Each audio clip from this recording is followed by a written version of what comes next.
सगळ्या सासू किंवा आयांना माझी विनंती, तुमचं बालपण एका वेगळ्या एरामध्ये झालेलं आहे, तुम्ही ते बदले आता नका घेऊ. कित्येक हे म्हणतात की माझी सासू तर ना मला एकदा बसलं की 20 भाकरी थापायला लावायची. अरे तुमच्या इथं अख्खी बिल्डिंग जेवते 20 भाकरीमध्ये, तुला आता काय डायलॉगच आहे, आम्ही नाही केलं का, आम्ही तर 4-4 लेकरं वाढवलं. अरे भाऊ, तुमचं तूप वेगळं, आमचं चितळ्यांचं दूध वेगळं आहे की नाही. जी आई लग्नानंतर आपल्या मुलीशी तासनतास बोलते, तिच्या संसारात विघ्न येणारच येणार, शंकाच नाही. तुमची पिढी आणि आमच्या पिढीमध्ये 1 पिढीचं अंतर असलं तरी 3 पिढ्या गेल्यात. एवढी फास्ट टेक्नॉलॉजी बदलली आहे, आम्हाला म्हणजे आमचं डोकं गरगर करायचं, आम्हाला ॲडजस्टच नाही करता आलं. आणि मी आमच्या पूर्ण पिढीकडनं हे बोलतोय तुमच्याशी की कृपया आम्हाला माफ करा. आम्ही तुमचं चुकीचं करण्यासाठी काही नाही केलेलं. आमचा उद्देश फक्त एवढा होता की तुमचं भलं व्हावं. पण ते अजून चांगलं होऊ शकतं हे कळेपर्यंत निघून गेली होती गाडी. आम्ही काय करणार? कारण तुमच्या पिढीचे खूप सारे मुलं असे आहेत ज्यांना माहिती यार माझ्या आईवडिलांनी माझ्यासाठी रॉंग चॉईसेस केले. अरे पण आम्हाला अक्कलच नव्हती. मी मान्य करतोय आम्हाला नव्हती अक्कल. काय करणार आता? मुलांना म्हणू, मुलींना म्हणू, विनंती आहे की समजून घ्या. तुमच्या आईवडिलांनी तुमच्यासाठी जे काही केलं आहे ना ते त्यांनी त्यांच्या त्यावेळेच्या अल्पबुद्धीने किंवा समजेनुसार केलेलं आहे. तर मग खूप जास्त रिलेशन्स ठेवणं किंवा खूप जास्त रिलेशनशिपमध्ये येणं हेच लग्न तुटायचं कारण बनतंय का? आता हे विधान वादग्रस्त होऊ शकतं, पण मीच सांगतो तुम्हाला, निसर्गाला मोनोगनी मान्य नाही आहे. माणूस सोडून कुठलाही प्राणी दाखवा जो एकाच पार्टनरसोबत कमिट करतो. गरिबांच्या घरात हे प्रमाण कमी आहे. हे कशामुळे होतं? माझ हा एक शब्द येतो मराठीमध्ये, तो बरेचदा असतो सबकॉन्शियस. माझं काही अडत नाही ही भावना मनात आली की रिलेशनशिप नेहमीच धोक्यात. शेजारच्या माणसाला इथली स्त्री जर बोलली ओट्यावर उभं राहून, समजा ही झाडते तो ब्रश करतो, तर गल्लीत न्यूज पसरायची. आता तुम्ही बंद दरवाजाच्या मागे आहात, तुमच्याकडे 5G कनेक्शन आहे, तुमच्याकडे 40 मेगापिक्सलचा कॅमेरा आहे, तुम्ही पाहिजे त्या पद्धतीनं एकमेकाशी ऑडिओ बोलून किंवा व्हिज्युअल व्हिडिओ कॉलच्या माध्यमातून कम्युनिकेट करू शकता. मला आज कुणी कोणाला विचारत नाही की 2 जण जर आपल्या झेड ब्रिजवर पुण्याच्या बसलीत गप्पा मारत, तर आपण हे विचारत नाही की तुम्ही एकमेकाचे कोण. जुन्या काळी हे नव्हतंच. पण मग आतापर्यंतचे जे रिलेशन्स आहेत ते कसे काय टिकले? तर हे जे आहे ना लोअर आई वडील किंवा आजी आजोबा, आपण आतापर्यंत जे काही पाहत आलोय ते रिलेशन कसे टिकले? लग्नाची प्रोसेस चालू असताना ज्या मुली म्हणतायत की मुलगा पुण्यात पाहिजे, मुंबईमध्ये पाहिजे, त्याची फॅमिली नाही पाहिजे, म्हणजे आमचा एक फ्लॅट असला पाहिजे आणि आम्ही 2 असला पाहिजे, हे पण भीतीदायक आहे का थोडं फ्युचर? पण सहसा बायको निवडताना पोरांना बायको कशा असायला पाहिजे की माझी बायको शिकलेली पाहिजे, पण मग ती घर सांभाळणारी पाहिजे. जेव्हा अशी सिच्युएशन येते किंवा अशी डिमांड येते तेव्हा काय करायला पाहिजे? पण ही धडपडी आहे असं बापानेच त्या जावयाला किंवा त्यांच्या व्याह्यांना आधीच सांगितलं पाहिजे की ही धडपडी हे घरात बसणार नाही. लग्नाच्या गाठी स्वर्गात बांधल्या जातात असं म्हणतात, पण खाली सगळं विचित्र सुरू आहे सध्या. लग्नाला एक पॅकेज डील सारखं लोक बघतायत, तर त्या गोष्टीवरती काय सांगतात? तर वडिलांना जर वाटतं की माझी सामाजिक इज्जत जाते, मग इज्जतप्रिय मुलापेक्षा जास्त झाली, ते इथे कोण जिंकणार? Social image. समाज. आताचे जे मुलं मुली आहेत त्यांना लग्नाची भीती वाटते आणि ते डिरेक्टली सांगतात की सिंगल आयुष्य पण निघू शकतं. ही जी भीती आहे ती भीती कशी घालवायला पाहिजे? मुलींच्या अपेक्षा आणि मुलीच्या वडिलांच्या घरातल्यांच्या अपेक्षा अशा असतात की 28-29च्या पोराकडं गाडी बंगला पाहिजे, पुण्यात फ्लॅट पाहिजे, मुंबईमध्ये फ्लॅट पाहिजे, नोकरी 40-50 हजार रुपयाची पाहिजे. मग अशा परिस्थितीत मुलांनी काय करायचं? मुलांना पण अपेक्षा असते सुंदर बायको असावी, शिकलेली असावी, जॉब करणारी असावी, सगळं असतं. या सोशल मीडियामुळे वाढत आहेत. सोशल मीडियामुळं अपेक्षा वाढत आहेत, पण सुंदर, सुशील, सुसंस्कृत ही अपेक्षा सोशल मीडियामुळे नाही आलेली. ऑप्शन्स दिसतात Just ना मी सांगतो, कारण सुंदर, सुशील आणि सुसंस्कृत घर सांभाळणारी पत्नी असावी ही अपेक्षा म्हणजे पिढ्यानपिढ्या आपल्याकडे आलेली आहे. मंडळी नमस्कार. आजचा ना जो पॉडकास्ट आहे तो एकदम भन्नाट असणार आहे, कारण विषय पण तसाच आहे. आता आपल्यासोबत आहे doctor Rajeshwar sir marriage counsellor आहे. आता तुम्हाला विषय तर कळाला असणार आहे की पॉडकास्ट कशावर असणार आहे. तर सर पहिले स्वागत तुमचं आमच्या पॉडकास्ट सिरीजमध्ये तुम्ही आलात. जय श्रीकृष्ण. आणि आज आपण वेगवेगळ्या विषयावर चर्चा करणार आहोत. आणि तसं जर कधी बघितलं तर आमच्या वयाचे किंवा आपल्या वयाचे बरेच लोक असे असणार आहेत की ज्यांना आता सध्या घरून प्रेशराईज पण केलं जात असेल की लग्न करा, असं करा, तसं करा, किंवा त्यांचे स्वतःचे पण प्लॅन्स असतील की लग्न करायला हवं. आता लग्नाच्या बाबतीत बरेच गैरसमज पण आहे, बरीचशी भीती पण आहे आणि बऱ्याच गोष्टी आहेत की ज्या आपण चालीरीतीनुसार पाहत आलेलो आहे, पण त्याचंही दडपण आपल्यावर येतं आणि बऱ्याच चांगल्या गोष्टी पण आहे. काही लोकांसाठी हा दिवस स्वप्नवत सुद्धा असतो.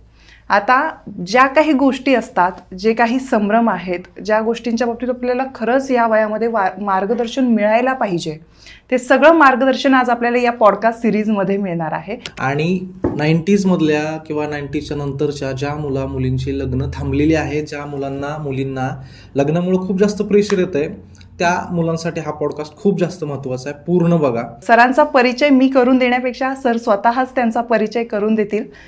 सर, आमच्या प्रेक्षकांना तुमचा अल्पशा परिचय करून द्या. नमस्कार, जय श्रीकृष्ण. जय श्रीकृष्ण. मी डॉक्टर राजेश्वर छानने.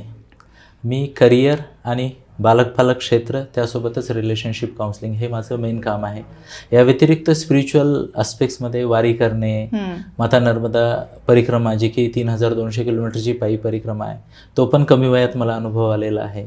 ॲज अ लाईफ कोच मी काम करतोय आणि गेली साधारणतः 11 वर्ष ह्या क्षेत्रात काम करतोय आणि I am happy to be here. Sir, आधी सगळ्यात पहिला प्रश्न की लग्न करण्यासाठी स्पेसिफिक कोणतं वय असायला पाहिजे? लग्न करण्यासाठी वय हे म्हणण्यापेक्षा कुठली परिस्थिती आल्यानंतर आपण लग्न करू शकतो याच्याविषयी जास्त बोललेलं मला आवडेल. अच्छा. कारण वयाचा विषय नाही आहे हा. अच्छा. जुन्या काळी जर आपण बघितलं ना, तर अक्षरशः 13-14 वयामध्ये जेव्हा काही कळायचं नाही, त्या वयात सुद्धा लग्न व्हायचे का नाही. आणि आता म्हणजे 40मध्ये आल्यानंतरही लग्न करणारे आहेत. मुद्दा कसा आहे, जेव्हा आपण आपल्या आयुष्यात आणखी एका व्यक्तीला स्थान देऊ शकतो आणि ती शेअरिंग मॅच्युरिटीनं करू शकतो, मला असं वाटतं की त्यावेळेस आपण लग्नासाठी तयार होत आहोत असं म्हणू शकतो. आजकाल लग्नाच्या बाबतीत खूप जास्त कन्फ्युजन आहे. मग लग्नाची जी व्याख्या आहे, म्हणजे आता जे लग्न आपण पहिलं जसं लग्न असायचं तसं राहिलेलं नाही आहे सध्या, तर लग्नाची व्याख्या बदलत चालली असं वाटतं का तुम्हाला? मला असं वाटतं की लग्नाची जी व्याख्या आहे, भारतामध्ये जर नीट अभ्यास केला तर अजूनही जुनी व्याख्या मेजॉरिटी लोक फॉलो करतात. फक्त जो अर्बन इंडिया आहे, शहरी भारत आहे, तो लग्नाची नवीन व्याख्या निर्माण नाही करत आहे. तो लग्नाची पाश्चिमात्य व्याख्या स्वीकारत आहे, जिथं इंडिव्हिज्युअलिस्टिक लिव्हिंग जास्त आहे किंवा छोट्या परिवारावर किंवा हम दो ह्या कन्सेप्टवर जोर आहे. प्लस मला माझा स्पेससुद्धा हवा आहे. हे जे नवीन ॲडॉप्टेशन होतं आहे रिलेशनशिपचं, ती नवीन जे ॲडॉप्टेशन आहे ते लग्नाचं आता भारतामध्ये आपल्याला दिसून येते, खासकर मेट्रोजमध्ये, सेमी मेट्रोजमध्ये. जेव्हा मी थोडंसं छोट्या सिटीजकडे जातो, अजूनही त्यांचा लग्नाचा विचार हा लाईफ टाईम कंपॅनियनशिपचाच आहे. मग नशिबावर विश्वास आहे आणि भरपूर सारे फॅक्टर्स तिथं मानले जातात.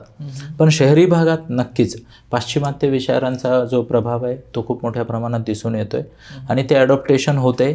त्याचे चांगले परिणाम पण आपल्याला बघायला मिळत आहेत आणि दुष्परिणाम पण भोगायला मिळत आहेत. लग्नाच्या गाठी स्वर्गात बांधल्या जातात असं म्हणतात, पण खाली सगळं विचित्र सुरू आहे सध्या. म्हणजे आपण लग्नाला एक पॅकेज डील सारखं लोक बघतायत, तर त्या गोष्टीवरती काय सांगतात?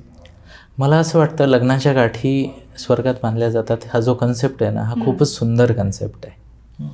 हा कन्सेप्ट जो आहे ना, ह्या कन्सेप्टमध्ये दोघांच्यामध्ये परमेश्वराला पण घेऊन येतो.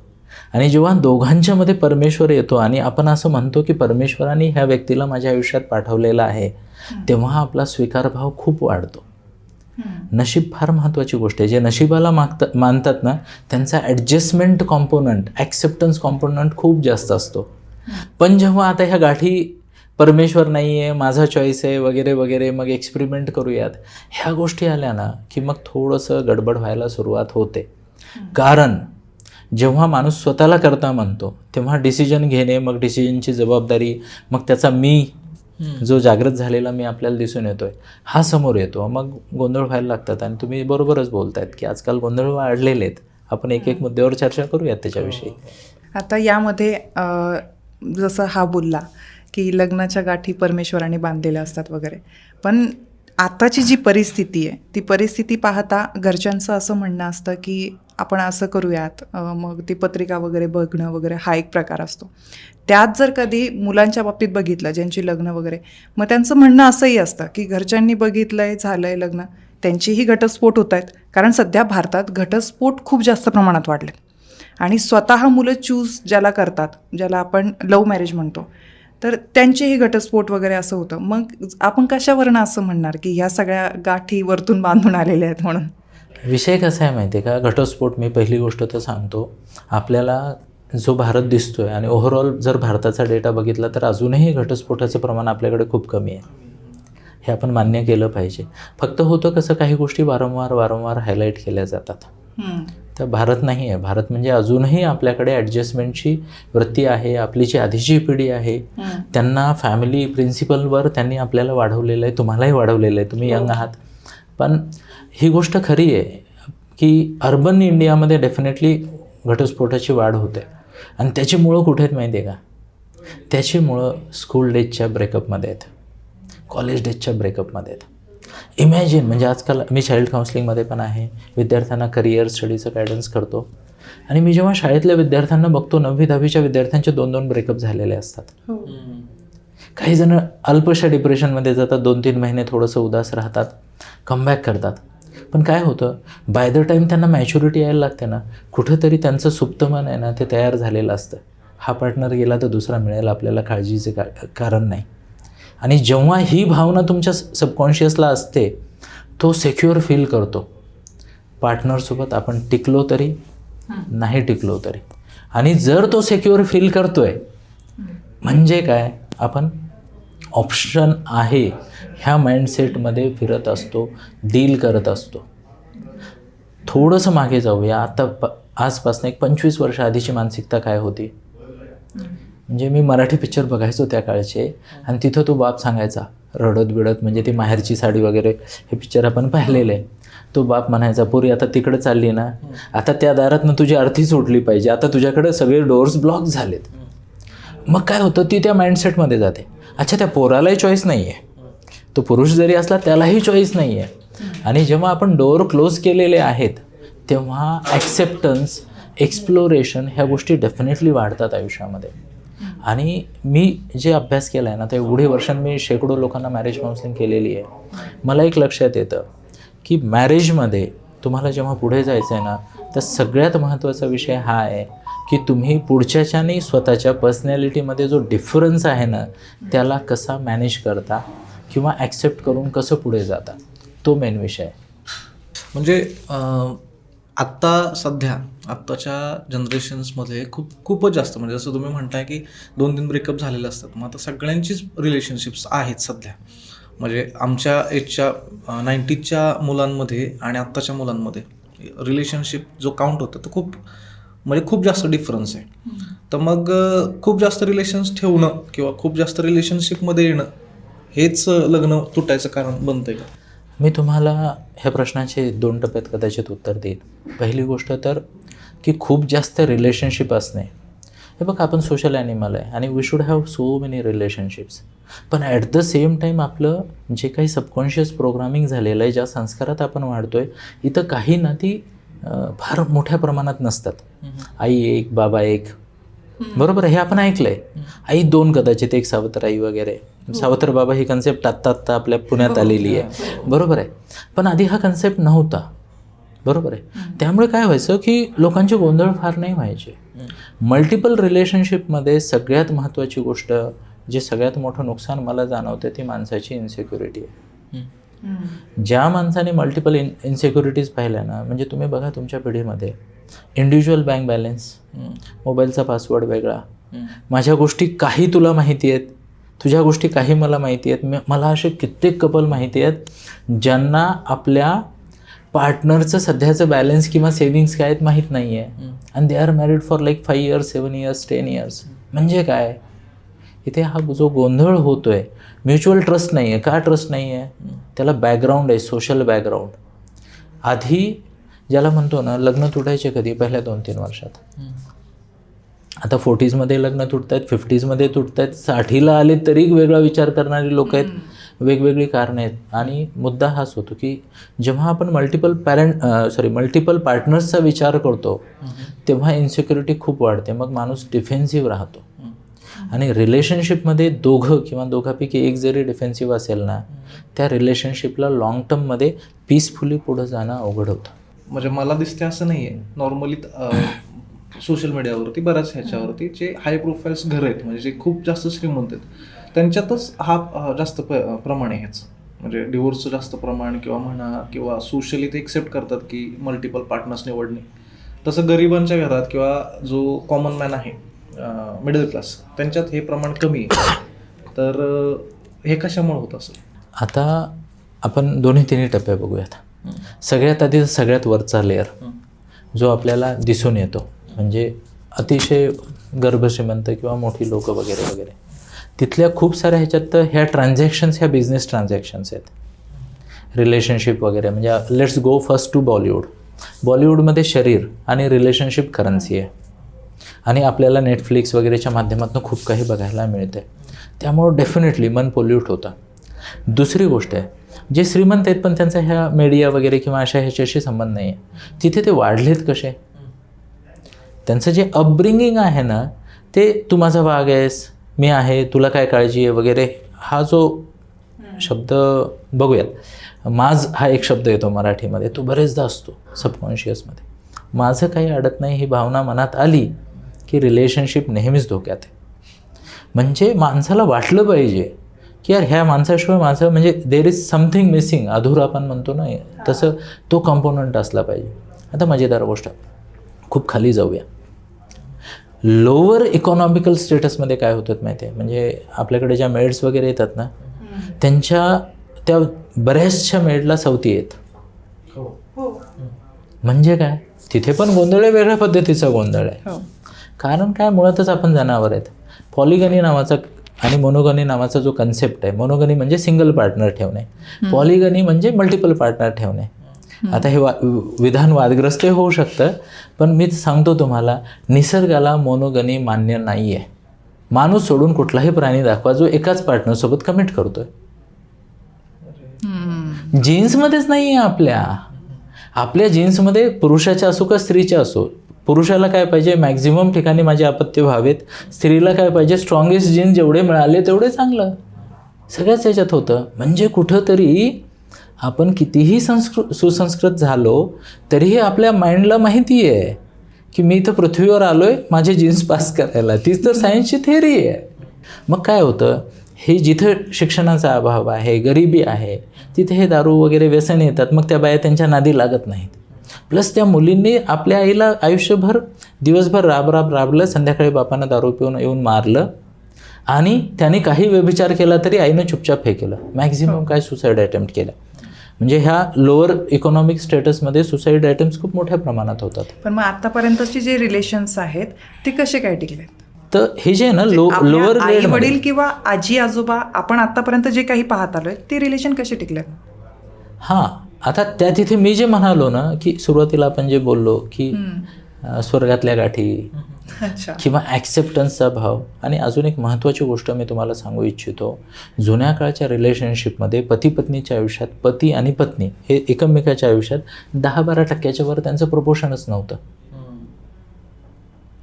आता इमॅजिन करा, माझ्या आयुष्यातल्या रिलेशनशिप जसं मी चौकटीच्या आत येतो 100% रिलेशनशिप इनिशियल फेजमध्ये मूलबाळ व्हायच्या आधीचं म्हणतोय मी, आणि मूलबाळ झाल्यानंतरही मेजॉरिटी रिलेशनशिप काय स्पाऊससोबतच आहे. म्हणजे काय, तुम्ही तुमची सगळ्या प्रकारची इमोशनल बॉम्बिंग एकाच माणसाकडे टाकणार आणि तुम्ही सगळ्या प्रकारच्या इमोशनला सपोर्ट एकाच माणसाकडनं अपेक्षा करणार. कसं शक्य आहे? मला तर हे शक्य नाही वाटत आहे. इमॅजिन करा की जसं आता माझ्या लहानपणीचे काही उदाहरणं दिली की माझा सगळ्यात छोटा काका हॅपी गो लकी प्लेफुल, कुणाला खेळायचं आहे, मार्केटमध्ये जायचं, इकडे जायचं तिकडे जायचं. लहानपणी तर सायकलचाच खेळ होता सगळा आणि त्याच्यात एनर्जी पण होती. पटकन म्हणजे एन्जॉय करायचं आहे, छोटा काका. बरोबर आहे. अभ्यास वगैरे जरा काय अडलं तर आमचा विठ्ठल काका, थोडासा मोठा काका, तो बघायचा. सिरियस माणूस पाहिजे म्हणजे असं एकदम जबरदस्त आमचा मामा आला की म्हणजे असं गल्लीमध्ये टेरर. समजा आता काहीतरी जुनं उगाचच लाड करून घ्यायचा, काही करायचं, आजीकडे जायचं, पडायचं. बरोबर आहे. थोडंसं आपल्याला काहीतरी अप्रुव्हल वगैरे पाहिजे, आईकडे गेले जरासं, है ना. हे म्हणजे हा स्कोप छोट्या बाळाला पण होता, मोठ्या मुलाला पण होता. इमॅजिन सेम सिच्युएशन, एक मुलगी लग्न होऊन एका जुन्या पद्धतीची जे टिकलीत म्हणतोय ना आपण त्याची, ती मुलगी होऊन लग्न होऊन एका घरात आली. तिला रडावं असं वाटते, तिच्याकडे 4 माणसं ज्याच्याकडे जाऊन ती रडू शकते. बरोबर आहे. तिला एक्सप्रेस व्हावं वाटते, तिच्याकडे खूप सारी माणसं आहेत, तिला मोठी लोकं पाहिजे, छोटी पाहिजे. अच्छा, पुढच्या जबाबदाऱ्या ज्या काही तिच्यावर येऊन पडणार आहेत, इनिशियल इंटर्नशिप म्हणूयात है ना, आणि पुढच्या पण त्या काही जबाबदाऱ्या तिच्यावर येऊन पडणार आहेत, त्याच्यासाठी तिला ऑलरेडी इन हाऊस ट्रेनिंग पण उपलब्ध आहे, सपोर्ट सिस्टीम पण उपलब्ध आहे. आता काय, मला रडावंसं वाटतं किंवा मला व्यक्त व्हायचं, मी वाट पाहते, तो ऑफिसमधनं येईल मी व्यक्त होईल, तो ऑफिसमधनं येईल मी व्यक्त होईल. तो आला, तो थकलेला, तो हे झाला, तो म्हणते यार चहा दे ना. आता हिची अपेक्षा काय, माझा चेहरा बघून त्याने समजून घ्यावं मी दिवसभर उदास आहे. त्याची अपेक्षा काय, अरे मी थकून आलो आहे. का, सिंगल इमोशनल ड्रेनेज हा फार मोठा प्रॉब्लेम झालेला आहे आता. आणि मग काय होतं, माणूस हा ड्रेन जर पटकन क्लिअर नाही करता आला तर तो दुसरं ड्रेन शोधतो. आणि हेल्दी ड्रेन, एवढंच एक वाक्य मी पूर्ण करेन, हेल्दी ड्रेनेज सिस्टीम अवेलेबल नाही आहे आता. का, व्हिडिओ ॲक्सेस खूप आहे, रात्री अपरात्री कोणीही कोणाच्या बेडरूममध्ये एंट्री करून त्याला बघूही शकतो, त्याच्याशी गप्पा पण मारू शकतो. त्यामुळे बाउंड्रीज ज्या आहेत ना त्यांच्यासोबत फ्लर्टिंग वाढलेलं आहे. तर ही एक अशी ज्याला म्हणतो ना जुनी आणि नवीन सिस्टीम, यामध्ये हा बदल आहे. प्लीज. म्हणजे बाउंड्रीज म्हणजे फ्लर्टिंग वाढले म्हणजे काय की जुन्या काळी समजा आता मी माझ्या घरी आहे, तर मला इतर कुणाशीही कनेक्शन एस्टॅब्लिश करायला आणि ग्रो करायला मला सिरियस सोशल रिस्क घ्यावी लागत होती आधी. बरोबर आहे. म्हणजे शेजारच्या माणसाला इथली स्त्री जर बोलली ओट्यावर उभं राहून, समजा ही झाडते तो ब्रश करतो, तर गल्लीत न्यूज पसरायची. आता तुम्ही बंद दरवाजाच्या मागे आहात, तुमच्याकडे 5G कनेक्शन आहे, तुमच्याकडे 40 मेगापिक्सलचा कॅमेरा आहे, तुम्ही पाहिजे त्या पद्धतीनं एकमेकाशी ऑडिओ बोलून किंवा व्हिज्युअल व्हिडिओ कॉलच्या माध्यमातून कम्युनिकेट करू शकता. बरोबर आहे. प्लस शहरं मोठी झालेली आहेत, कोण कोणाला म्हणजे ओळखच नाही ना कुणाची कोणाला. आज कोणी कोणाला विचारत नाही की दोघं जण जर आपल्या झेड ब्रिजवर पुण्याच्या बसलीत गप्पा मारत, तर आपण हे विचारत नाही की तुम्ही एकमेकाचे कोण.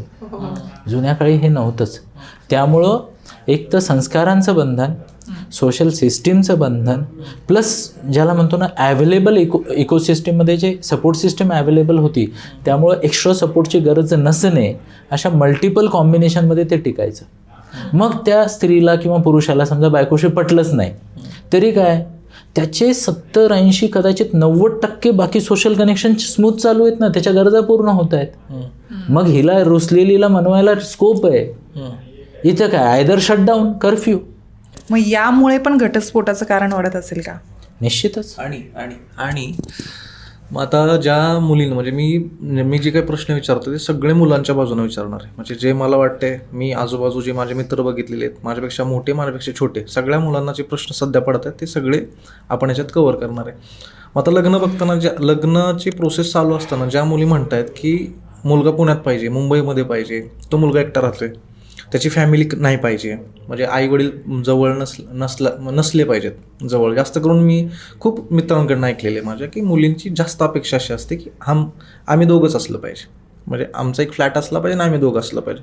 तर हे जे आयसोलेशन आहे हे पण खूप जास्त म्हणजे भीतीदायक आहे का पुढं फ्युचरमध्ये? 2 गोष्टी आहेत इथे. पहिली गोष्ट तर ही डिमांड काय येते याचा विचार करूयात की अशी डिमांड काय येते. तर अपब्रिंगिंगमध्ये म्हणजे ज्याला म्हणतो ना की why should boys have all the fun, Priyanka चोप्राची ॲड आली होती 20 वर्ष आधी, तेव्हापासून न सिस्टीम बिघडायला लागली असं माझं प्रामाणिक मत आहे. बरोबर आहे. जुन्या काळी काय होतं, मुलींना मुळातच सगळं घर एकटीने सांभाळायचं आणि जॉईंट फॅमिलीवालं त्या कॅपेबिलिटीच्या मुली होत्या आणि त्यांना सुरुवातीपासूनच बनवायचं. बरोबर. प्लस ते जिथं जातील तिथं त्यांना इक्वल सपोर्ट सिस्टीम मिळायची, तर स्मूथ ट्रान्झिशन व्हायचं. आता होतंय काय, आता मुलगा असो का मुलगी असो, आमची पिढी याला जबाबदार आहे. फ्रँकली आम्ही आमच्या मुलामुलींना कसं वाढवलं आहे, तर हाताच्या पुढासारखं. एक्स्ट्रा एफर्ट घ्यायचे नाहीत, एक्स्ट्रा ॲडजस्टमेंट करायच्या नाहीत. आणि ज्याला म्हणतो ना की डिस्कम्फर्ट टॉलरन्स आम्ही किंवा आमच्या पिढीने तुमच्या नव्या पिढीमध्ये उतरवलेलंच नाही आहे. डिस्कम्फर्ट टॉलरन्स म्हणजे काय की जसं आपण म्हणतोय की AC मध्ये जन्मलेले, घरात AC, हॉस्पिटलमध्ये जन्मले तिथे पण AC, फिरतात कारने तिथे पण AC, मग लाल डब्यात बसलं की त्यांना वाटतं काय चाललं आहे, मग ते आईवर ओरडतील, याच्यावर ओरडतील, फ्रस्ट्रेशन काढतील. मुद्दा तो झालेला आहे. त्यामुळं हे जे आहेत ना मिनिमम रिस्पॉन्सिबिलिटीज आणि minimum kind of workload, specially house related workload हा बऱ्याचशा मुलींना अपेक्षित आहे. पार्ट 2 काय होता आपला? फ्युचरसाठी खूप जास्त भयानक असणार. नक्कीच. याचे 2-3 क्लिअर कट हे गोष्टी होतात. तर फक्त 2च माणसं जर सोबत राहत आहेत खूप वेळ, तर ते त्यांच्या इमोशनल हेल्थसाठी पण चांगलं नाही आहे. ह्यासाठीच तर जुन्या काळी पार आणि मंदिरं होती गावात. म्हातारी लोक पारावर बसायचे, महिला मंदिरात जायच्या. सोशल ज्याला म्हणतो ना कनेक्ट खूप महत्त्वाचं आहे. आता आपले सोशल कनेक्ट काय झालेले आहेत, दिखाव्याचे झालेले आहेत. रिअल म्हणजे मला जर रडावंसं वाटतंय किंवा आय एम नॉट डुईंग वेल, यार मी फोन करून सांगतो का कुणाला, अरे यार आठवडा झालं माझं काय काम नीट नाही चाललं, ते बॉस रोज झापतोय मला, आय एम फ्रस्ट्रेटेड. कोण म्हणतो का? कसं चालेल, कूल, फोटो काढा, सेल्फी टाका. त्यामुळे नक्कीच हे भयानक आहे. 2च माणसं सोबत राहणं आणि ते दोघांचीच ॲडजस्टमेंट करत राहणं, मग ते काही ना काही धुसफूस होते ना, आज न उद्या त्याचे विपरीत परिणाम होणार आहेत. मग मुलींकडनं ही अपेक्षा येते समजाच्या मुलाला, त्या मुलांनी काय केलं पाहिजे? मला प्रामाणिकपणे असं वाटतं की हे जे मुलींच्या अपेक्षा आहेत, मुलांच्या अपेक्षा आहेत ना, हे काही प्रमाणातल्या किंवा काही स्पेसिफिक शब्द खूप जास्त हायलाईट होत आहेत. ओके, मी जे अनुभवतो आहे, प्रत्येकाला आपल्या टाईपचा पार्टनर मिळू शकतो. म्हणजे एकदम कमी रिसोर्सेसमध्ये पण मी मस्तपैकी राहण्याची माझी तयारी म्हणणारे पण आहेत. दुसरी गोष्ट आहे, मला आठवड्याला 2दा शॉपिंग आणि एकदा विकेंडला कुठेतरी बाहेर जाणं मिनिमम आहे. त्याशिवाय आपलं काहीच नाही होऊ शकणार. किंवा हनीमून आउटसाईड इंडियाच असलं पाहिजे वगैरे, किंवा डान्स असा हे असं, ते पण डिमांड करणं. सगळ्या प्रकारचे लोक आहेत. मुद्दा कसा आहे, आपल्याला शोध घेता आला पाहिजे. आपण म्हणतो ना वाईब मॅच, वाईब मॅचिंगमध्ये मिसमॅच होतोय. आणि तिथं पेशन्स ठेवून जर आपण वाईब मॅच केला तर पुढचे प्रश्न सुटतील, नाही तर गोंधळ आहे. आणि कसं होतं माहिती आहे का, माझी तुमच्या पिढीला ना एक सिम्पल सजेशन आहे, पिअर प्रेशरला बळी नाही पडायचं आपण. कारण काय होतं, आपल्याकडे मल्टी डायमेन्शनल पर्सनॅलिटीज दिसतात. कुणी दिसायला खूप सुंदर दिसतं आपल्याला, बरोबर आहे. कुणाची ड्रेसिंग सेन्स काहीतरी वेगळ्या प्रकारचा असतो, बरोबर आहे. कुणी फ्लॅम्बंट असतं, कुणी शांत आहे, कुणी मेडिटेटिव्ह स्टेटवाले आहेत, कुणी कामावर फोकस आहे, सगळ्या प्रकारचे आहेत. आपण हे बघणं खूप आवश्यक आहे की माझ्या पर्सनॅलिटीला पूरक पर्सनॅलिटी कुठं असणार आहे. आणि आपण तुमची पिढी रिलेटिव्हली आमच्या पिढीपेक्षा खूप ओपन आहे. आपण बोलू शकतो, गप्पा मारू शकतो, थोडा टाईम स्पेंड करू शकतो. आणि परफेक्ट असं काही नसतं रिलेशनशिपमध्ये. कॉम्पॅटेबिलिटी महत्त्वाची आहे. तर कॉम्पॅटेबल प्रोफाईल मला ओळखता आलं पाहिजे की माझ्यासाठी काय असेल. समजा मी इम्पल्सिव्ह जर आहे तर मला इम्पल्सिव्ह व्यक्ती नकोय सोबत, किंवा मी फ्लॅम्बंट आहे तर मला फ्लॅम्बंट व्यक्ती नकोय सोबत. नाही तर काय होईल, दोघं पण उडवायलाच लागलेत है ना, किंवा दोघं पण म्हणजे असं एकदमच शांत झालेत, तसं नको आहे. कॉम्पॅटेबिलिटी खूप महत्त्वाची. ती जर जमली ना तर मग मस्तपैकी रिलेशन पुढे जातात. मुलींच्या जशा अपेक्षा आपण आत्ता बोललो, तसंच मुलांच्या पण अपेक्षा आहेत. आत्ताचा जमाना जो आहे, मुली पण काम करतायत, मुलं पण काम करतायत. प्रॉब्लेम असा होतो आहे की मुलं जेव्हा त्यांची एखादी मैत्रीण असेल किंवा कलिग असेल, कोणी असेल, तर ती मुलगी जशी राहते की बाहेर काम करतीये, 4 लोकांवर तिचं मॅनेजर वगैरे असं काही पद असेल तर तिचं वर्चस्व आहे, असं होतं.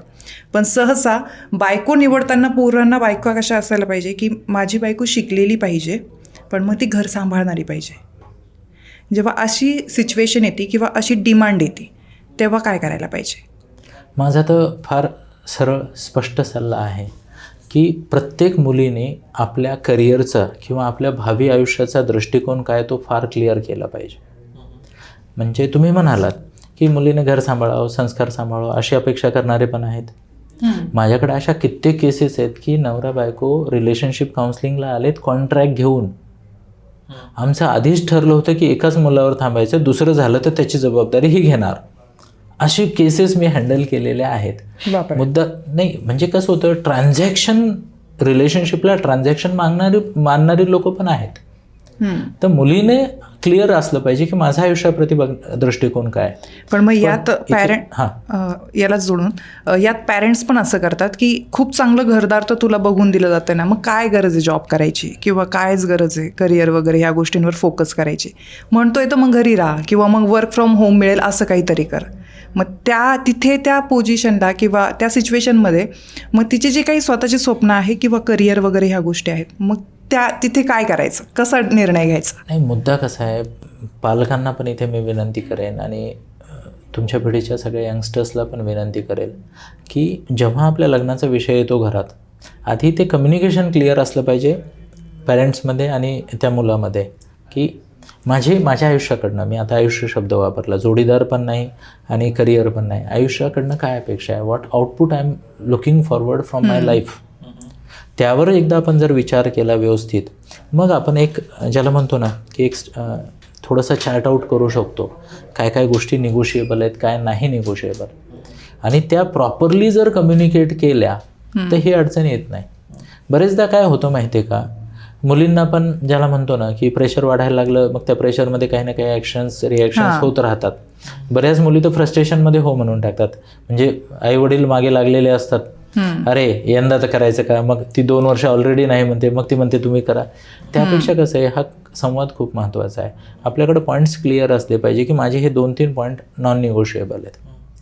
अजून एक गोष्ट इथे मी विनंती करेल बाबांना, ह्या मुलीचे जे बाबा आहेत, बाबाला आपली पोरगी जास्त चांगली कळते.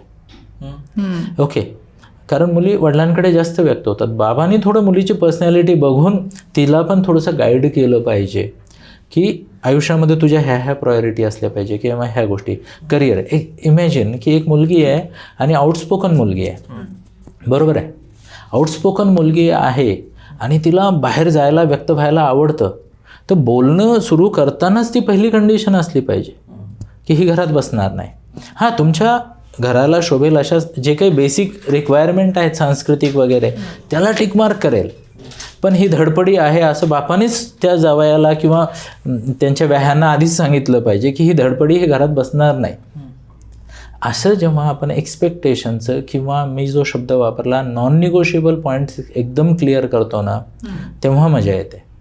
जेव्हा नॉन निगोशिएबल पॉईंट आपल्यालाच आपले क्लिअर कळत नाहीत तेव्हा मग गोंधळ होतो आणि जजमेंट चुकतं. पण इथं वडीलच जर बिअर प्रेशरमध्ये असले, म्हणजे मुलींचं सोशल प्रेशरमध्ये की वडिलांवर नातेवाईकांचं प्रेशर की मुलीचं लवकर लग्न केलं पाहिजे, मुलाचं लवकर लग्न त्याच वयात झालं पाहिजे, तर वडिलांचंच असं असतं की वडीलच खूप जास्त कन्फ्युज असतात की झालं पाहिजे, म्हणजे माझी मुलगी राहणार तर नाही ना, माझा मुलगा राहणार तर नाही ना, मग यांचं पुढं कसं काय होणार, हे प्रेशर. म्हणजे आमच्या बाबतीतलं, आमच्या मित्रांच्या बाबतीतलं वडील काही वर्षांपूर्वी वेगळे होते. लग्नाचा प्रश्न सुरू झाल्यापासून घरातल्यांचं वागणंच चेंज झालेलं आहे आणि आम्हाला कळतंय की हे प्रेशर त्यांचं नाही, म्हणजे आम्ही सक्षम आहोत, सगळे मुलं सक्षम आहोत, प्रेशर बाहेरून येते. तर त्या वडिलांना काय सांगाल? हे बघा, हे जे वडील आहेत ना, इथे परत एकदा इथे मुलांची जबाबदारी फार वाढते. काय बरेचदा वडिलांना कळत नाही हे ट्रान्झिशन झालेलं. म्हणजे मी आज क्लोज टू 50 एज आहे माझं, 48 टू बी स्पेसिफिक. अजूनही माझ्या आईला मी बाळ वाटतो. तर बरेचदा जे म्हणतो ना की ह्या फेजमध्ये जेव्हा येतो, ह्या चर्चा होतात, तर तुम्ही आता एक फार सुंदर वाक्य बोललात की यार तुम्ही सक्षम आहात, पण त्यांना तुम्ही बाळच वाटताय. मग कसं होतं, तो जो कॉन्फिडन्स तुम्ही व्यक्त करताय की तुमच्या ओव्हरऑलकडे माझी क्लॅरिटी आहे, तो जर पेपरवर उतरवता आला, तो प्लॅन पुढच्याला समजेल अशा भाषेत सांगता आला, तर त्यांचा कॉन्फिडन्स वाढेल. त्यांचा कॉन्फिडन्स वाढला की त्यांची इन्सेक्युरिटी कमी होईल. आणि हे तुमच्या पिढीचं काम आहे मायबापाची इन्सेक्युरिटी कमी करणं. जसं मी पॅरेंटिंगमध्ये नेहमी म्हणतो, प्रत्येक आईला 2च काळजी असतात. एक, मी सुशिक्षित आहे, मी आई असताना जर माझं पोरगं हाताबाहेर गेलं किंवा अंडर परफॉर्म केलं तर लोक मला नाव ठेवतील, ही आईची पहिली काळजी. आईची दुसरी काळजी काय, माझ्या मुलाचं कसं होईल, चांगलं होईल नाही होईल, 2च काळजी प्रत्येक आईची. तसं मायबापाची कसं ते घोडगंगेत नाहलं म्हणल्यासारखं, भाऊ वाजवून टाका टिक टिक टिक टिक, आणि ते त्या फेजकडे जातात.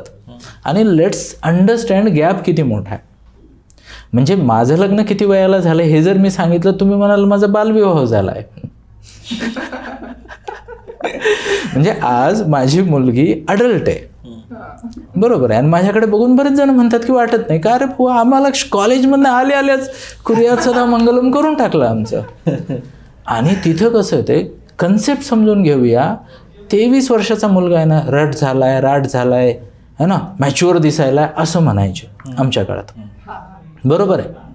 मुलगी दारातनं 3-4 मुलं जर इकडं तिकडं फिरले की ते पोरीसाठी स्थळ बघायला लागायचे. त्या वातावरणात तुमचे मायबाप वाढले, ती पण आमचे पण. त्यांना इन्सेक्युरिटी प्रचंड आहे. आता तुमच्या इथं कसं आहे, तुमची पिढी तर मुलं तर भाऊ दाढी मिशी वाढवून म्हणजे ॲज इफ की 30 तास दाखवायचं आहे मला, ते अजून मोठे दिसत आहेत. ती इन्सिक्युरिटी कमी करण्यासाठी दोन्ही पिढींनी प्रयत्न केला पाहिजे. आणि जितके क्लिअर प्लॅन तुमचे आमच्याकडे येतील, आमच्या पिढीकडे, तेवढं आम्हाला पेशन्स ठेवायला किंवा ॲप्रोच डिसाईड करायला सोपं जाईल. मी तुम्हाला एक सांगतो, गोंधळ बिलकुल होत नाही जेव्हा आईवडिलांना हे क्लिअर माहीत असतं किंवा असं ठीक बघितलं डोळ्यात बघून, ओके, डोळ्यात बघून आईवडिलांना क्लिअर जेव्हा कळतं की अरे ह्याला एकदम क्लिअर आहे, याचं काय करायचं, ती क्लॅरिटी दिसते आणि त्या क्लॅरिटीला अनुरूप ॲक्शन्स दिसतात, तेव्हा गोंधळ होत नाही. मुलांनी ठाम राहायला पाहिजे का, म्हणजे नाही ह्याच्यात करतो म्हणजे कसं होतं ना की हे मुलींच्या बाबतीत पण आहे, मुलांच्या बाबतीत पण आहे, की मुलगी किंवा मुलगा लग्नाच्या बाबतीत जास्त ठाम असणं, आईवडिलांना दुखावणं असा प्रकार झालाय सध्या. की आपण त्यांना जरी आपण खूप जास्त हे आहे म्हणजे क्लिअर आहे, माझ्या लाईफबद्दल मी खूप जास्त क्लिअर आहे, पण मी ते क्लिअरन्स जेव्हा मी घरातल्यांच्या समोर मांडायचा प्रयत्न करतो तेव्हा त्यांच्या भावना खूप दुखतात. मग इथं हे येतं की आई वडिलांबरोबर असं कसा बोलू शकतो, किंवा आम्ही जे केलं, आम्ही तुमच्यासाठी जे लहानपणापासून जे आम्ही सगळं केलं त्याला काय व्हॅल्यूज नाहीये का, त्या कंडिशनमध्ये काय केलं पाहिजे. नाही, मुद्दा कसा होतो माहिती आहे का, इथे म्हणजे इथे इमोशन्स पण येतात, आपले आईवडिलांप्रती येतात, आईवडिलांची काळजी आपल्याप्रती येते, पण ते क्लिअर जर होत नसेल आणि त्यातून जर एखादा डिसिजन घ्यावा लागत असेल तर मग तो डिसिजन चुकीचा पण ठरू शकतो, बरोबर, आणि तो अंगलोट पण येऊ शकतो. मग तेव्हा काय करायला पाहिजे? 2 पॉईंटमध्ये बोलूयात. पहिली गोष्ट तर हे जे आहे ना, जनरली पॅरेंट इन्सिक्युअर कधी होतात, जेव्हा प्लॅन आणि ॲक्शन मिसमॅच होतं. कधी कधी प्लॅन आणि ॲक्शन मॅच होतो पण प्रोग्रेस मिसमॅच होते. हे बघा, लक्षात घ्या, करिअर एस्टॅब्लिश करणं तुमच्या पिढीला खरंच खूप टफ आहे. हो, आम्हाला काय डिग्री, नोकरी, छोकरी, लाईफ सेट, आमच्या वेळेस तर म्हणजे सोपं खूप सोपं होतं. आता म्हणजे मी बऱ्याच जणांना म्हणतो, तू जे करिअर निवडले 3 वर्षांना ते करिअर असेल का नाही किंवा तू कुठे असेल माहीत नाही, चॅलेंजिंग आहे. त्यामुळं कसं आहे, प्लॅन, ॲक्शन किंवा एफर्ट्स आणि एफर्टसोबतच प्रोग्रेस, ह्या 3मध्ये जर ताळमेळ असेल ना तर पॅरेंट सिक्युअर होतात. ओके, आणि जर इन केस तो ताळमेळ नसेल, तर आपल्याला काय करावं लागेल, ताळमेळ नसेल तर आपल्याला म्हणजे कम्युनिकेशन अजून इम्प्रूव्ह करावं लागेल. आणि जर आपल्याला असं लक्षात आलं, खासकर मी आणि तुमचं जनरेशन ऐकायला ओपन आहे, जेव्हा तुम्हाला असं वाटतं की यार हे मॅटर दुसरीकडेच चाललं आहे, लॉजिक्स किंवा प्लॅन्स किंवा अंडरस्टँडिंगमध्ये गोंधळ होतो, इमोशनल लेवलला चाललं आहे, it's always good to have someone else who will talk to both the parties. म्हणजे मी स्वतः असं बरेचदा केलेलं आहे. एक्झाम्पल आता नाव बदलून घेऊया, स्वराली नावाची एक मुलगी माझ्याकडे आली आणि तिला मी बरीच वर्ष बघत होतो. सडनली वन फाईन डे ती म्हणे, सर भेटायचे, गप्पा मारायच्या थोड्या. मी म्हणलं ये. ती आली मस्तपैकी एका सुंदर अशा स्मार्ट पोराला घेऊन, है ना, आणि तिने सांगितलं, सर असं असं आहे आणि आमचा असा विचार आहे, पण पप्पांना कळतच नाही माझा मुद्दा, काय करावं. पण घरी सांगितलं होतं त्यांनी. हां, तिने घरी बोलून बघितलं तर घरी ड्रामेबाजी सुरू झाली आणि शी वॉज लाईक व्हेरी फर्म. तिने सांगितलं मला, सर 2-2.5 वर्ष आम्ही सोबत आहोत आणि घरच्यांना आता बोलायला लागलो आहे आणि त्या पद्धतीनं आम्ही पुढे जाण्याचा प्रयत्न करतो आहे. मग मी तिला म्हटलं की एक काम कर, एकदा पप्पांशी गप्पा मारूयात. पप्पांशी गप्पा मारल्या आणि आम्ही लिटरली म्हणजे पेपरवरच काम केलं, सगळं लिस्टच काढली आम्ही व्यवस्थितपैकी, की हिचे काय म्हणजे जे काय आहेत, काय काय पॉईंट कन्सिडर केले, अजून काय कन्सिडर करायला पाहिजे, त्यांनी काय केले वगैरे वगैरे हे केले. आता वडिलांच्या इन्सिक्युरिटीज वेगळ्याच होत्या, हे लवकर काही आगाऊपणा करतील का वगैरे, म्हणजे जनरली आमची पिढी इन्सिक्युअरच आहे. आम्हाला सगळ्यात जास्त भीती नेटफ्लिक्सच्या इन्फ्लुएन्सची आहे, खरं सांगतो. बरोबर आहे की नाही. आणि ते तर अजून बॉम्ब पडला की 2.5 वर्ष सोबत आहे, आपल्याला तर माहीत पण नाही वगैरे. आणि ती असं एकदम मॅच्युरिटीनं माझ्याशी बोलते की असा प्लॅन आहे, 25-26 एजला आम्ही असे इथे असू वगैरे, म्हणजे तिची क्लॅरिटी. मग आम्ही पेपर पेन घेतलं, काही गोष्टी सॉर्ट आऊट करून घेतल्या, त्यांच्याशी व्यवस्थित बोलून ह्यांचे काय मुद्दे, त्यांचे काय मुद्दे, त्यांमधला मार्क काढून त्यांना प्रॉपर ट्रॅकला लावला आणि they agreed for a certain time period evaluation. मग ह्यांनी पण ह्यांच्या इन्सिक्युरिटी दूर कशा होतील तो मुद्दा आम्ही पुढे घेतला आणि त्यानुसार ॲक्शन प्लॅन बनवले. ह्या दोघांनी घेतली जबाबदारी, म्हणजे ठीक आहे ना, तुम्हाला ह्या 2 पॅरामीटरची इन्सिक्युरिटी आम्ही ती दूर करू, संपला विषय. पण मुद्दा कसा आहे, इथे कोणतरी मग दुसरं माणूस पाहिजे जो ह्या भावनिक जे काही ट्रान्झॅक्शन्स होतात त्यांना कंट्रोल करणार. वडील तुमच्या ओळखीचे होते का त्यांचे? हो. मग आता समजा सगळ्यांच्याच वडिलांच्या ओळखीचे तुम्ही नसणार आहे हो. आणि पोरांचं नसतं, म्हणजे मुलांचं नसतं असं काय जास्त करून. मुलगा 50-50 सीन आहे मुलांच्यात. 50% पोरं वडिलांबरोबर एकदम फ्रँक असतात, 50% मुलांना वडिलांचा खूप जास्त धाक असतो किंवा आईचा जास्त धाक, मुलांना आईचा जास्त धाक असतो. पण आता तुम्ही जसं म्हणले आता की थर्ड पर्सन कोणतरी समजवायला पाहिजे. सगळे वडील तुमच्या ओळखीचे नसणार आहेत, पण तिसरा जो व्यक्ती आहे त्या व्यक्तीला सुद्धा समजवणं कठीण आहे.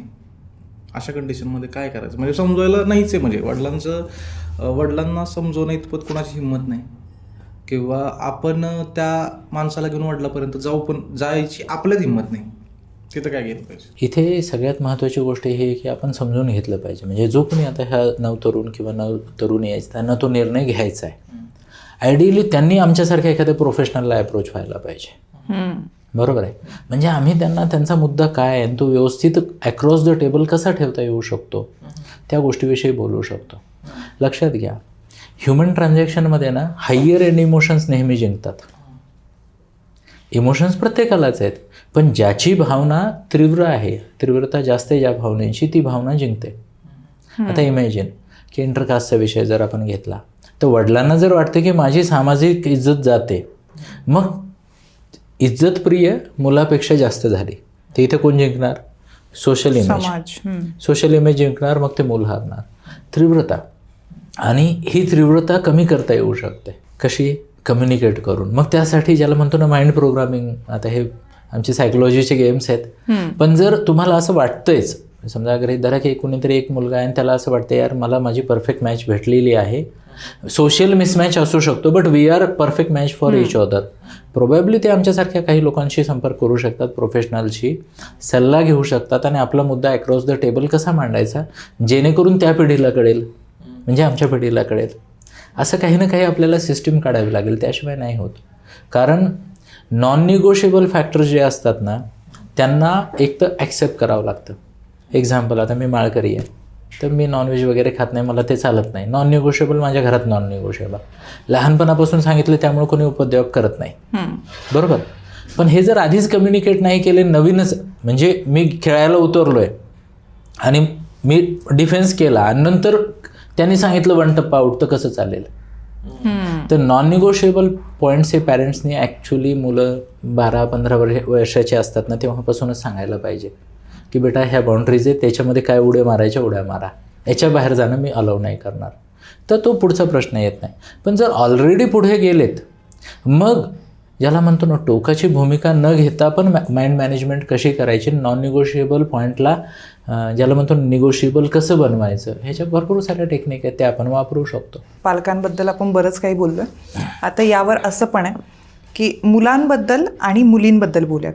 आताचे जे मुलं मुली आहेत त्यांना लग्नाची भीती वाटते आणि ते डिरेक्टली सांगतात की सिंगल आयुष्य पण निघू शकतं, कारण सगळे सक्षम आहेत, मुली पण आहेत आणि मुलं पण आहे. तर ही जी भीती आहे ती भीती कशी घालवायला पाहिजे आणि ती कुणा थ्रू घालवली गेली पाहिजे? म्हणजे पालकांचा यात रोल असायला पाहिजे की कुणाचा रोल असायला पाहिजे? ह्यात बिलीफ सिस्टीमचा रोल आहे, ना पालकांचा, ना मित्राचा, ना कुणाचा. भीती आहे तर भीतीच्या मुळाशी कारण काय, जोपर्यंत ते कारण स्ट्रॉंग आहे तोपर्यंत ती भीती जाणार नाही.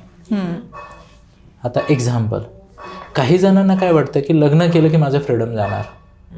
फ्रीडम जाणार ही जर भीती असेल तर तो बिलीफ आहे. लग्नानंतरही तुम्हाला तुमचं फ्रीडम मॅनेज करण्याचे मेथड असू शकते, हे जर पटलं तरच ती भीती जाणार आहे. किंवा गृहीत धरा की आईवडिलांपासून दूर जायचं. आजकाल खूप सारे अशा मुली आहेत ज्यांना आईवडिलांची ती एकुलती एक आहे, मग तिला वाटतं यार मी आईवडिलांचं शहर नको सोडायला. काही जणांना मोठ्या शहरात जायचं, कनेक्ट झालेले असतात त्या गोष्टींशी. तर ते जे बिलीफ आहेत त्याच्यावर काम करता आलं पाहिजे. म्हणजे भीती घालवायची तर ते बिलीफ, ती भीती कशी उत्पन्न झाली. अजून एक फार मोठी भीती, खर्च. हो, म्हणजे आयुष्य महाग झालंय. माझ्याकडे कुठलंही मूल आलं, मी मायबापांना सांगतो तुमच्यावर ह्याचं 2.25 कोटी व्याज आहे किंवा कर्ज आहे. कसं? त्याला घर लागणार आहे, त्याला गाड्या लागणार आहेत 2-3, त्याचं शिक्षण होणार आहे, कमीत कमी 2.25 कोटीचा एक जीव 22 वर्ष होईपर्यंत किंवा लग्न होईपर्यंत. सोपं नाही आहे आयुष्य. खर्चाला घाबरणारी लोक आहेत. काही लोक ह्या गोष्टीलाही घाबरतात की अरे हा व्यक्ती कसा असेल, मला कसं ट्रीट करेल, बरोबर आहे. आजकाल म्हणजे कोर्टमध्ये आपल्याला खूप साऱ्या केसेस दिसतात जिथं मिसयूज होतोय. बरोबर आहे. म्हणजे फायनान्शियल प्रॉफिटसाठी म्हणा किंवा भरपूर साऱ्या निगेटिव्ह गोष्टी होत आहेत आणि आपल्याला ह्या गोष्टी मॅनेज करता आल्या पाहिजे. आपला बिलीफ काय, माझी मूळ भीती काय, मग त्या भीतीचं एकदा रॅशनलायझेशन केलं की ती भीती दूर होते. पण भीती काय हे क्लिअर माहीत पाहिजे. खर्चाची भीती आहे, रिलेशनशिपची भीती आहे, समाजाची भीती आहे, इनसेक्युरिटी आहे, दगाफटका होण्याची भीती आहे, म्हणजे विश्वासघात होण्याची भीती आहे. भीती काय हे कळलं पाहिजे. सर, आत्ताच्या तरुण मुलींनी लग्नाला आधी महत्त्व द्यायला हवं की करिअरला? लग्नाला महत्त्व द्यायचं का करिअरला द्यायचं? बरोबर आहे. लक्षात घ्या की आपलं आयुष्य आहे ना, हे वन डायमेन्शनल नाही आहे. आपली जी लाईफमध्ये ग्रोथ होती ती मल्टी डायमेन्शनल ग्रोथ होते. लहानपणापासूनच असं असतं. आपण शाळेत जातो म्हणजे फक्त शिकतो का? आपण खेळतो सुद्धा, सामाजिक कौशल्य शिकतो, आपली बॉडी कशी वापरायची हे शिकतो. करिअरच्या दृष्टिकोनातूनही मला असं प्रामाणिकपणे वाटतंय की नव्या पिढीने हे विचार करायला पाहिजे की career, relationship, social exposure, social impact ह्या सगळ्या गोष्टी हळूहळू वाढत असतात. कल्पना करा की तुम्ही एकच गोष्ट पूर्ण वाढल्यानंतर दुसरी गोष्ट सुरू करताय. नाही, असं तर नाही. म्हणजे आयुष्यामध्ये खूप मोठा वेळ वाया जाणार आहे. त्यामुळं खरे स्मार्ट लोक किंवा जोड्या कुठल्या आहेत जे की they are prepared to start small. त्यांना माहिती आहे की मी करिअरच्या सुरुवातीच्या टप्प्यात आहे, माझी सेटलमेंट अजून खूप फार भारी नाही आहे, काही नाही आहे, पण दोघांना एकमेकाचे कौशल्य, पर्सनॅलिटी, कन्सिस्टन्सी ही लक्षात आलेली आहे. म्हणजे जसं आपण म्हणतो की एखादं आंब्याचं झाड लावलं आणि त्याला जर खतपाणी दिलं, प्रोटेक्शन दिलं तर 3-4 वर्षात ते मोठं होणार आहे. जेव्हा आपल्याला लक्षात येतं की आपलं कॉम्बिनेशन, पार्टनर जो काही तुम्ही निवडला आहे, कॉम्बिनेशन किंवा मी इंडिव्हिज्युअली सुद्धा असा व्यवस्थित ग्रो होणार आहे, तर मग मी कमिट करायला काहीच हरकत नाही सुरुवातीच्या टप्प्यात सुद्धा. फक्त एवढी गोष्ट आहे, सपोर्ट सिस्टीम लागेल किंवा जर सपोर्ट सिस्टीम कमी असेल तर तुम्ही काय केलं पाहिजे, त्या कमी ह्याच्यात मॅनेज करण्याची तयारी ठेवली पाहिजे. That is the best way. कारण मी आता बघतोय ना, बाय द टाईम 27, 28, 30 लागतं सेटल व्हायला.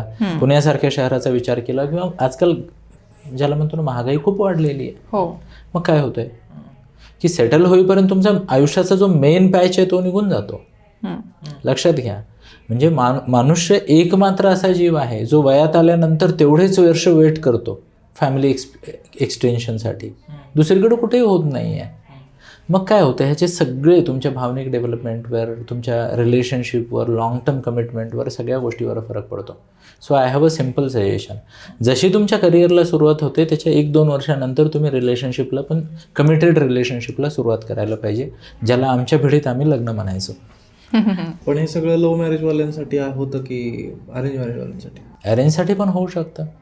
फक्त हे मुद्दे डिस्कशनला कॉमन टेबलवर येतील. लव्ह मॅरेजमध्ये दोघं जणं मे बी कुठेतरी कॉफी पे डिस्कस करतील. अरेंज मॅरेजमध्ये ते प्लॅनची क्लॅरिटी असेल तर काहीच हरकत नाही. पण नाही, अरेंज मॅरेजमध्ये कसं सीन होतो, मुलगा सेटलचं नाही, आता सध्या जॉबचं इतकं जास्त प्रेशर आहे पोरांमध्ये, जॉब नाही मिळत आहे. एज्युकेशन होता 21-22 येते, पुढचं 1-2-3 वर्ष त्याला करिअरमध्ये द्यावीच लागतात. असं होतं तो 28-29-30 पर्यंत मुलगा पोचतोय, त्यानंतर लग्नाला प्रॉब्लेम येते आणि वय त्याचं 30 पर्यंत येते. मुलींच्या अपेक्षा आणि मुलीच्या वडिलांच्या घरातल्यांच्या अपेक्षा अशा असतात की 28-29च्या पोराकडं गाडी बंगला पाहिजे, पुण्यात फ्लॅट पाहिजे, मुंबईमध्ये फ्लॅट पाहिजे, नोकरी 40-50 हजार रुपयाची पाहिजे. मग अशा परिस्थितीत मुलांनी काय करायचं? हे बघा, 2 गोष्टी आहेत. एक तर अशी मुलं आहेत 27-28ला, ते सिग्निफिकंट सक्सेस मिळवलेली मुलं आहेत का? निश्चितच आहेत. बरोबर आहे. तर तुम्हाला तसा शोधला पाहिजे आणि तसा मिळत नसेल तर मग तुम्ही तुमची कॉम्पॅटेबिलिटी किंवा जे काय असेल, प्रत्येकाला जे काही मिळतंय ते अवेलेबल ऑप्शनपैकीच मिळणार आहे ना. तर दोन्ही गोष्टी होतात. मी म्हणल्याप्रमाणे की एक तर स्लो बट स्टेडी ग्रोथ सोबत करण्याची तयारी पाहिजे आणि फुल ग्रोन असेल तर मग तुम्ही वेळ दिला पाहिजे त्याला. कारण फार कमी, दुसरी गोष्ट इथे लक्षात घेण्यासारखी अशी आहे, कमी वयात सक्सेसफुल झालेल्या मुलाच्या अपेक्षा पण खूप असणार. आता रिसेंटली, म्हणजे मी करिअर काउन्सिलिंग पण करतो, रिसेंटली माझ्याकडे एक मुलगा आहे, IIT हैदराबादला शिकला आहे. ही starting 40+ lakh package at the age of 23. अरे बापरे. तो यांच्या हाती लागणार आहे का?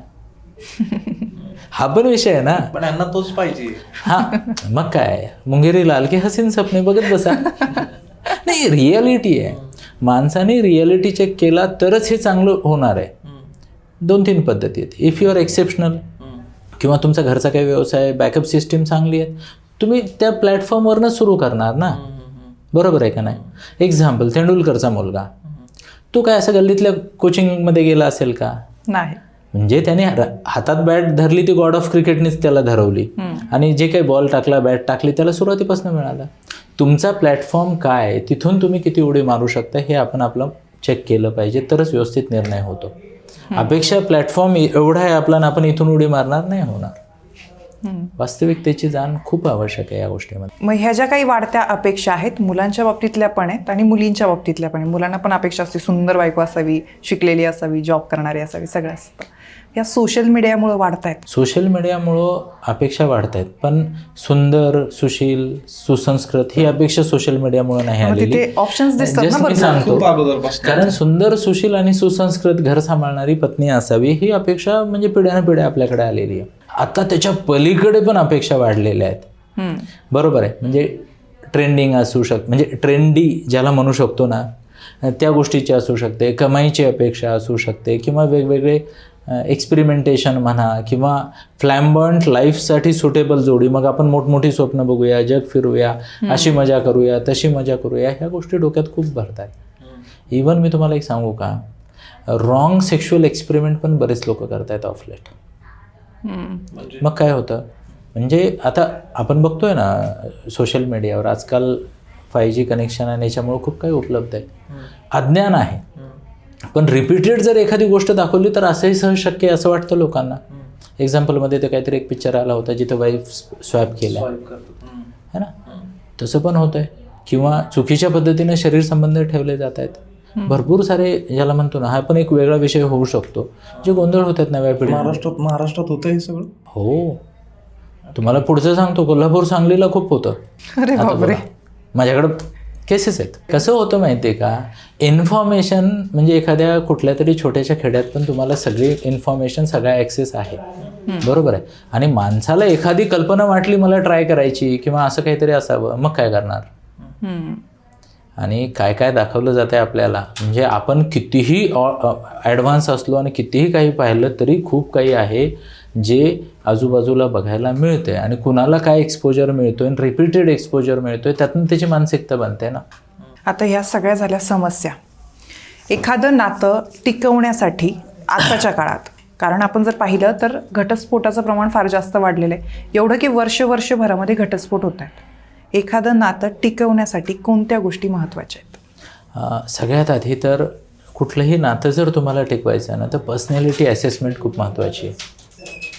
मी तुम्हाला शॉर्टमध्ये ना पर्सनॅलिटी काय सांगतो, म्हणजे नवीन पिढीला थोडंसं शिकायला मिळेल.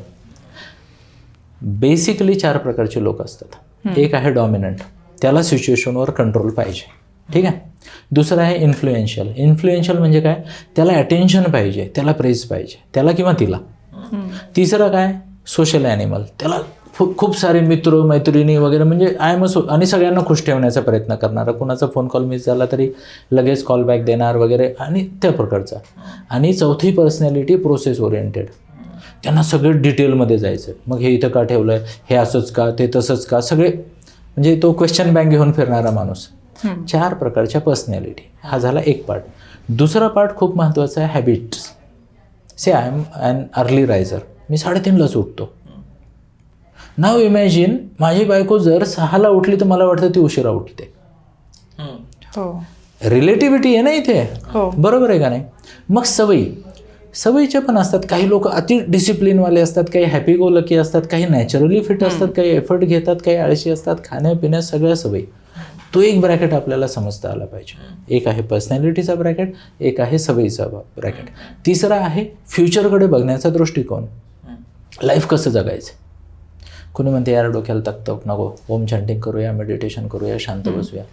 कुणी म्हणते यार या मॉलला जाऊ, त्या मॉलला जाऊ, पार्टी करू, बरोबर आहे. आयुष्याप्रतीचा दृष्टिकोन. चौथी गोष्ट आहे, तुमचे अलाइन्ड रिलेशनशिपकडे तुम्ही कसं बघताय.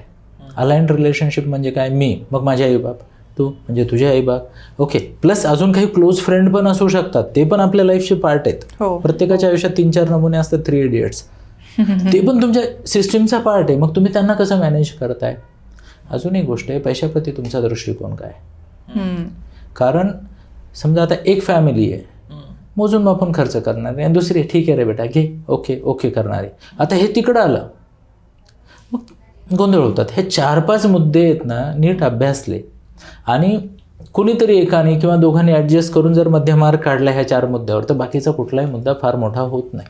आता यामध्ये म्हणजे फक्त मुलगा आणि मुलगी त्यांच्या पॅरेंट्सचा कसा रोल असला पाहिजे त्यांचं नातं हेल्दी करण्यासाठी? म्हणजे सासू सासऱ्यांचा रोल ह्या जोडी, सासू सासऱ्यांचा आणि आई वडिलांचा. बरेचसे नाते त्यामुळं पण तुटतात की तुझी आई असं वागते, तुझं हे, किंवा मग आपण इथं नाही राहायचं, आपण बाहेर राहायचं, असं होतं. फॅमिली तुटणं तो प्रकार. एकत्र फॅमिलीऐवजी 2 वेगवेगळ्या फॅमिली होतात की आई वडिलांसोबत नाही राहायचं आहे किंवा मी असं राहील तसं राहील. तर हे सगळं टिकून राहण्यासाठी किंवा आपल्या भारताची जी हे आहे की कुटुंब, एकत्र कुटुंब, तो प्रकार टिकून ठेवण्यासाठी काय करायला पाहिजे? 2-3 मुद्दे आहेत. पहिली गोष्ट तर हे जे पॅरेंटल जनरेशन आहे ना, त्यांनी आपली इन्सिक्युरिटी कशी त्या इन्सिक्युरिटीवर मात करायची हे समजून घेतलं पाहिजे. पॅरेंटल इन्सिक्युरिटी काय? आमची पिढी आहे ज्यांचं पेन्शन नाही आहे आता आम्हाला, आणि एखादंच मुलं आहे. जुन्या काळी काय 4-5 असायचे, अर्धा डझन असायचे, एखादं तर नीट निघते मायबापाला सांभाळते. आता कोण सांभाळणार? इन्सिक्युरिटी फार मोठा विषय आमच्या जनरेशनचा, आणि आमच्यापेक्षा 10-15 वर्ष जे मोठे होते त्यांचा. त्यामुळं काय, ते काहीतरी काड्या करतात, ह्यांच्या रिलेशनशिपमधला तणाव टिकवून ठेवतात. मी परत बोलतो, ह्यांच्या रिलेशनशिपमधला तणाव टिकवून ठेवतात, किंवा माझा मुलगा माझी मुलगी माझ्या फेवरमध्ये जास्त कशी राहील हे बघतात, फायनान्शियल कंट्रोल ठेवतात वगैरे वगैरे. म्हणजे जे काय असेल, तर ती इन्सिक्युरिटी जोपर्यंत पॅरेंटल जनरेशनची कमी होत नाही, हा गोंधळ होत नाही. पार्ट 1. पार्ट 2, सगळ्या सासू किंवा आयांना माझी विनंती आहे, तुमचं बालपण एका वेगळ्या एरामध्ये झालेलं आहे, तुम्ही ते बदले आता नका घेऊ. नाही, मी खरंच सांगतो तुम्हाला, कित्येक हे म्हणतात की माझी सासू तर ना मला एकदा बसलं की 20 भाकरी थापायला लावायची. अरे तुमच्या इथं अख्खी बिल्डिंग जेवते 20 भाकरीमध्ये, तुला आता काय, ती 1-2 धपाटे टाकते आणि जाते, संपला विषय ना. पण ती लिटरली बदला घेते. मग ती माझ्याकडनं हे काम करून घ्यायची, ती माझ्याकडनं ते काम करून घ्यायची, असं करायची तसं करायची. जॉब करणाऱ्या मुलींना पण हा जास्त त्रास आहे की सगळं करून, घरातलं सगळं करून नाही केलं का, म्हणजे डायलॉगच आहे, आम्ही नाही केलं का, आम्ही तर 4-4 लेकरं वाढवलं. अरे भाऊ, तुमचं तूप वेगळं, आमचं चितळ्यांचं दूध वेगळं आहे की नाही. तर ह्या गोष्टी ज्या आहेत ना, ह्या आपण म्हणजे ते पॅरेंटल जनरेशनची जबाबदारी खूप जास्त आहे. अजून एक गोष्ट आहे, ह्याची सुरुवात ना कमी वयातच होते. साधारणतः 17 वर्षाचं मूल झालं, मुलगा असो मुलगी असो, त्यांना इन्चार्ज बनवायला सुरू केलं पाहिजे पालकांनी. ओके, एक्झाम्पल, आता माझ्या आसपास मी टीनेजर्सला कोचिंग करतो ना, मी त्यांना सांगतो मायबापांना, तुमचं जे काही महिन्याचं बजेट आहे त्याच्या हातात द्या, त्याला मॅनेज करू द्या. काय होईल, पहिल्या महिन्यात, पहिल्या आठवड्यात संपवतील, इट्स ओके. त्याला सांगा पुढचे 3 आठवडे मिळणार नाही, 1 तारखेला परत मिळेल, 6 महिन्यात ट्रेंड होतील. पैसा म्हणा किंवा आपले बाकीचे जे काही आवडीनिवडी आहेत, आयुष्याचे निर्णय आहेत, 17पासूनच त्यांना ऑथॉरिटी देणं आवश्यक आहे, विथ बाउंड्रीज, म्हणजे सपोर्ट सिस्टीम गायडन्सने, जेणेकरून पुढे चालून ते म्हणजे चमच्याने भरवणेवाला प्रकार लग्नानंतर जो होतो तो नाही होणार. आणि एक महत्त्वाचा मुद्दा, त्याच्यावर मी जास्त नाही बोलत पण तो फार महत्त्वाचा मुद्दा आहे, आईचा तिच्या मुलीच्या संसारात लग्नानंतरचा हस्तक्षेप. ह्याच्यावर आता पारायणं झालेली, त्यामुळे आपण जास्त बोलू नये, पण तो पण फार मोठा फॅक्टर आहे. जी आई लग्नानंतर आपल्या मुलीशी तासनतास बोलते, तिच्या संसारात विघ्न येणारच येणार, शंकाच नाही आहे. ज्या मुलांची लग्न होत नाही आहेत, वय निघत चाललेले आहे आणि ती पोरं प्रेशरमध्ये, त्या प्रेशरमुळं त्यांचं आत्ताचं आयुष्य खराब होते, सध्याचं आयुष्य खराब होते. मुलींचं पण तीच आहे, मुलांचं आणि मुलींचं दोघांचं सुद्धा आयुष्य वेस्ट झालं असं पोरांना वाटतं. त्यांना असं वाटतं की म्हणजे मजेत पोरं म्हणतात नाही का की आपला मोकळा हेलपाटा झाला, अशातला प्रकार. तर त्या पोरांसाठी काय सांगाल? ते पोरं टेन्शनमध्ये राहत आहेत, त्या पोरांना खूप जास्त लोड असतो, अशा पोरांसाठी काय सांगाल? माझा तर पहिला प्रामाणिक सल्ला आहे, जर तणाव खूप वाढत असेल ना, मदत उपलब्ध आहे, मदत घ्या. ओके, तुमच्या सर्कलमध्ये कोणी आहे ज्याच्याशी बोलून तुम्हाला मोकळं होता येईल, भावना व्यक्त करता येईल, तो पहिला पार्ट. निचरा झाला पाहिजे, ज्याला आम्ही कथार्सिस म्हणतो सायकोलॉजीच्या भाषेत, तो फर्स्ट आहे. सेकंड, ॲडवाईस घ्या, गायडन्स घ्या. कारण तुम्ही जिथं आहात तिथं आम्ही 20-25 वर्ष आधी होतो, तर ह्या रस्त्याने ऑलरेडी खूप लोक गेलेत, त्यांनी त्यांचे वेगळे संघर्ष असतील, अनुभव असतील किंवा इतरांच्या ह्याच्यातनं शिकलेले. तर एकदा कसं आहे, आपल्याला क्लॅरिटी आली ना, एक्झाम्पल मी तुम्हाला छोटंसं उदाहरण देतो. जेव्हा कुणी सायकलने एखादा बोगदा क्रॉस करायला जातो ना 2-2 किलोमीटरचा, त्याला बऱ्याच वेळाने वाटतं यार अंधारच दिसतोय, पुढं आपण जाणार का नाही आहे. पण इमॅजिन त्याच्या मागनं कोणतरी गाडी वर येतो आणि तो म्हणतो अजून 3-3.5 मिनिट पॅडलिंग कर, पलीकडे उजेड दिसेल तुला, त्याला उभारी मिळते. हे आवश्यक आहे की आयुष्यात ह्या जर्नीमध्ये पुढे गेलेला कोणीतरी असा असला पाहिजे जो त्याच्याशी बसेल, बोलेल, त्याला स्टेप्स एक्सप्लेन करेल. आणि ही पण गोष्ट आपण खूप महत्त्वाची आहे समजून घेणं की प्रत्येकाच्या आयुष्यात जे 7-8 डायमेन्शन्स आहेत लाईफचे, त्यातले 4 ते 5च डायमेन्शन चांगले असतात. 2-3वर प्रत्येकाला कॉम्प्रोमाइज करणे. बरोबर आहे. कुणाला म्हणजे पारिवारिक सुख मिळत नाही, कुणाला पैसा कमी मिळतो, सगळ्या गोष्टी मिळतील अशा आहेत नाही म्हणत नाही, पण कमी आहेत. आपल्याला तीही गोष्ट कळाली पाहिजे. अजून एक फार महत्त्वाची गोष्ट मी तुम्हाला सांगेन, थोडं कुठेतरी जबाबदारी घ्यायची. पार्ट 1 कशाची, की आज मी जिथं कुठं आहे त्याच्यात माझे पण टीनेजमधले शिक्षणाच्या दरम्यानचे चॉईसेस ॲप्लिकेबल आहेत, त्याचा परिणाम मी बघतो आहे. अजून एक गोष्ट फार महत्त्वाची मला असं वाटतं, आणि माझी सर्व तुमच्या पिढीच्या मुलांना म्हणू, मुलींना म्हणू विनंती आहे की समजून घ्या, तुमच्या आईवडिलांनी तुमच्यासाठी जे काही केलं आहे ना, ते त्यांनी त्यांच्या त्यावेळेच्या अल्पबुद्धीने किंवा समजेनुसार केलेलं आहे. दुर्दैवाने काय झालंय, तुमची पिढी आणि आमच्या पिढीमध्ये 1 पिढीचं अंतर असलं तरी 3 पिढ्या गेल्यात. एवढी फास्ट टेक्नॉलॉजी बदलली आहे, आम्हाला म्हणजे आमचं डोकं गरगर गरगर करायचं, आम्हाला ॲडजस्टच नाही करता आलं. आणि मी आमच्या पूर्ण पिढीकडनं हे बोलतोय तुमच्याशी की कृपया आम्हाला माफ करा. आम्ही तुमचं चुकीचं करण्यासाठी काही नाही केलेलं. आमचा उद्देश फक्त एवढा होता की तुमचं भलं व्हावं, पण ते अजून चांगलं होऊ शकतं हे कळेपर्यंत निघून गेली होती गाडी. आम्ही काय करणार? कारण तुमच्या पिढीचे खूप सारे मुलं मुली असे आहेत ज्यांना माहिती यार माझ्या आईवडिलांनी माझ्यासाठी हे रॉंग चॉईसेस केले. अरे पण आम्हाला अक्कलच नव्हती. मी मान्य करतोय आम्हाला नव्हती अक्कल, काय करणार आता?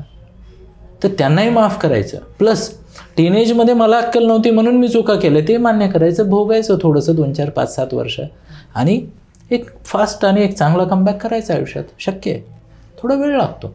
आणि जनरली मी सांगतो ना, प्रत्येक संघर्ष ज्याचा कुणाचा चालला आहे, तुम्ही जर नीट प्लॅन केलं तर कुठलाही संघर्ष 1000 दिवसात संपतो. कुठलाही संघर्ष 1000 दिवसात संपतो. फक्त एक आहे, कागदावर प्लॅनिंग करा, ह्यातनं बाहेर कसं पडायचं, तुम्हाला काय अपेक्षित आहे, प्लॅन करा, कमिट करा. 1000 days इनफ. जे पोरांनी तेच हे करतोय की पोरांनी लोड घ्यायची काही गरज नाही आहे. लग्न जर नाही होते लग्न किंवा वेळ होते तर जास्त लोड नाही घेतला पाहिजे. याचं एक सुंदर उदाहरण देतो.